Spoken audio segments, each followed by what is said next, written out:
What if we said yes to Jesus before we even heard the question? A bold yes, a courageous yes, a yes that moves from the back pocket of convenience onto the table of surrender. At Encounter Church, we believe the power of a yes can change everything. It changes us, it changes our neighborhoods, it changes our world. 14 years ago, Encounter Church began as a small gathering in a living room. A handful of people came together saying yes to a vision of reaching people far from God and bringing them to new life in Christ. Since then, God has blessed our first yes, and we've grown beyond that small living room. We've rented a school, and we've ultimately found a permanent home here in Kentwood. And in 2021, we took our next yes as we expanded to a second location in Fulton Heights. Today, we're seeing over 200 people in groups. Our kids spaces, both at Kentwood and Fulton Heights, are overflowing. Last November, we completely restored not one, but 2 homes to provide affordable housing for families in need. God is on the move. And now he's calling us to our next yes, a bold step into the future he's calling us toward. And here's just a couple of stories of people saying yes to Jesus. 2018 was a particularly rough year for me. I would say that was my deepest valley. Things just kind of took a real sharp downhill. I didn't know Jesus. I feared him more. I was just in a dark place. Abby was our first baby and ended up coming 7 weeks early. And I ended up in the ICU for a week. Abby was in the NICU for 3 weeks. It was devastating for us. I just knew what to say, and I knew what to say to please people. But I felt kind of distant, and my relationship with God was kind of fake. At that point in my life, I don't think I would have walked into a church service by myself without an invitation. In that moment, God was speaking to me and saying, hey, I want you to go to church. I stepped in and people were friendly and welcoming and kind. You walk into Encounter and everyone is so welcoming. You are greeted with smiles and open arms, and it's good morning, welcome in, how are you? I mean, you have no idea who they are, and you kind of feel like you've known them your whole life. I went to the service, I sat down, they were performing Reckless Love, but I was sitting there and really hearing the lyrics and letting them come into my heart to understand that I can't change what I've done, but I can be a better person now. It sort of started with Rooted. It was a really good group for me, and it was something that really deepened my connection with other people in the church. People at Encounter were so readily willing to establish a relationship with me when I got there. And all of a sudden, this church community that we had been a part of for maybe 6 months was surrounding us with support. People who I had never met before, even on a Sunday, were knocking on my door at 5 o'clock with hot food. Just love that we had never, even knew existed. I feel like youth group played a big role at making sure I'm consistent. Until one day, as I'm on my way out, Joelle, Ford, where are you going? We got free food over here. And that kind of just led to blooming into a big friendship between all the different after-hours group. Through serving at Encounter, the biggest benefit was finding my group of people. My being baptized was kind of my redefining of who Jesus was to me, and kind of truly accepting that yes, I deserve this grace and this love, and I deserve this community. The more I got plugged in at Encounter with groups and with serving, it became kind of a flip from that attitude. I was there for the congregation. I want others to be able to experience what I've experienced. I guess I want them to know that you are loved, not just by God, but by your community too. That was really our first experience with what church family and church community meant and what that was like. It was a little intense to get baptized, but solidifying in myself that this is my path now. It's not gonna be wake up one day and finally change my mind. It's a conscious decision to follow God. I don't know where I would be today. I don't know what would have happened had I not had that community. You wake up and realize how big of a thing it is. It's not just this, oh, it's just a religion. No, this is my religion. This is my God.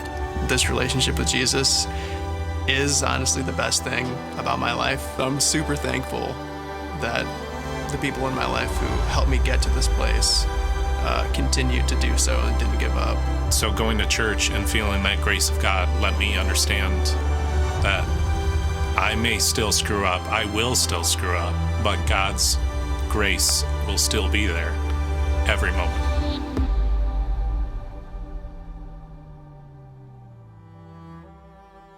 These are powerful stories of life change, that God honors our yeses. But like everything that grows, we've seen our share of challenges along the way. And right now, we're doing ministry in spaces never designed for it. Our Kentwood location started as a fitness club, and we're working with this aging building that thousands of people drive by every single day, and they don't even notice that we're here. And while we've made the most of our kids' and students' areas, we're hitting our capacity to safely welcome more kids and teach them about the love of Jesus. We've been blessed to receive this awesome church building at our Fulton Heights location, and when we started, we couldn't have imagined the amount of little ones that God has blessed us with.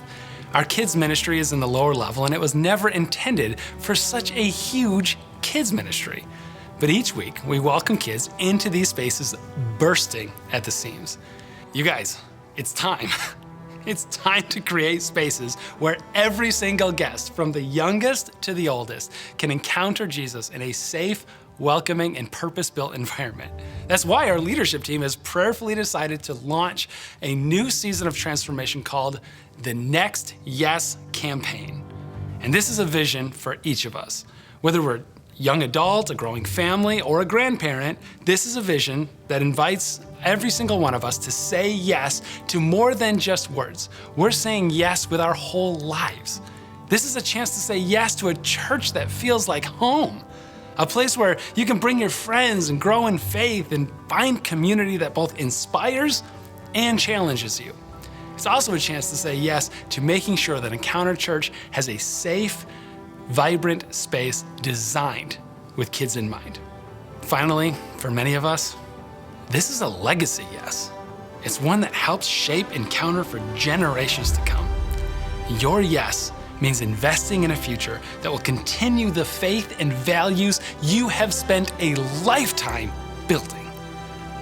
Please remember, we are where we are today because a previous generation said yes to God's vision.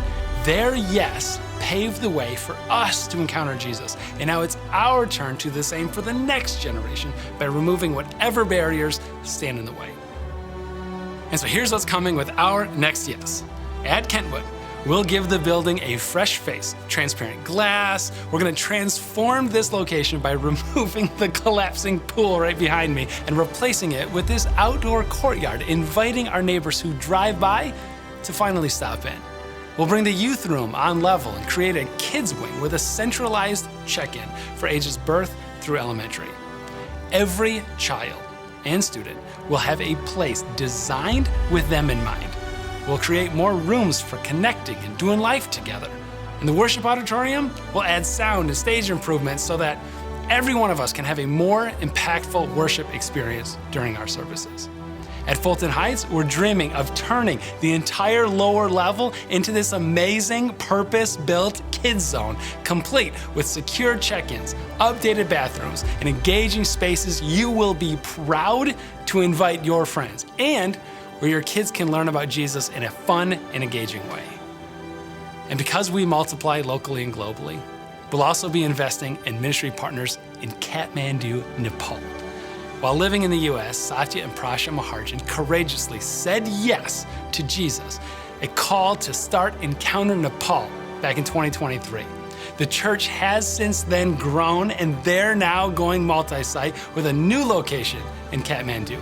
And we're partnering together to build a new church and bring people far from God to new life in Christ around the world. Let me tell you about a church who made a bold yes.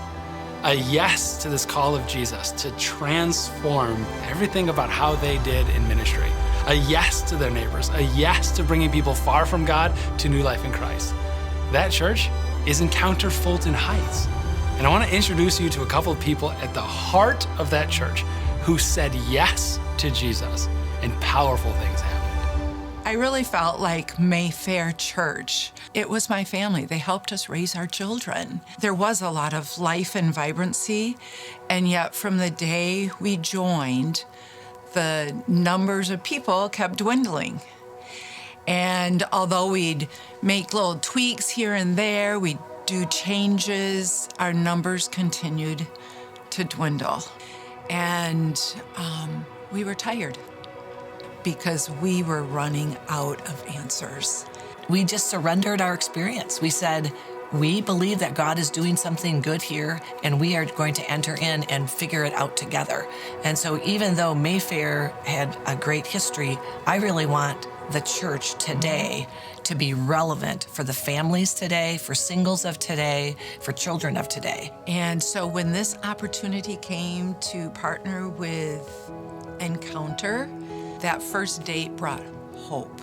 The feeling of the Spirit was so palpable, and I left with hope that we weren't closing our doors on our neighborhood. We were opening our doors to new vibrancy, new life. It has exceeded our hopes and expectations for new life in Christ in the church. I see young families coming into church with all these little kids in tow. I see college students who are living in the area and they're coming to church. Encounter is a magnet. And now all of a sudden, we just have this bursting at the seams children's population. There's a lot more people in Fulton Heights and in Kentwood that we can reach. And I believe that if we trusted God in order to lay down Mayfair, in order to birth something new, that God will also provide what we need so that they too can experience the family of God. Oh, without change, we become stagnant. And if we're stagnant in a spiritual sense, we don't bring anyone in and we don't change ourselves. And now we get to watch God do it again. He's gonna do the same thing with our next yes. He is gonna fill that yes. He is going to show up. He is going to be the faithful God we know He is. And He is gonna change even more lives with our yes. So today, I am asking you for 2 specific yeses over the next 2 years. A yes to commit relationally and a yes to commit financially. First, we're asking everyone who attends Encounter, who calls this their church home, to commit relationally to at least one person who isn't currently walking with Jesus. This is your friend, not a spiritual project. Someone that you can spend time with, pray with, serve. Someone that you love, who you desperately want to know the love of Jesus. We call this person your one. And a yes to your one is a call to live with open-handed generosity, to remove the barriers that stand in the way of your one meeting Jesus. And second, we're asking for a financial commitment in order to accomplish the God-given dreams that we have in our facility. In order to remove the barriers to those coming and learning about Jesus, we are asking to raise $1.5 million. Every gift, every commitment, every yes counts. We know that individual amounts will vary, but we're asking everyone for equal sacrifice, not equal gifts. It's about more than just buildings and budgets. It's about creating spaces where God's love can be experienced in transformative ways. So what's your next yes? Will you commit to praying and investing in your one? Will you help fund these bold dreams for our church and the next generation? Whatever it is, we're inviting you to bring your yes to the table, to say yes to Jesus, both with trust and expectation.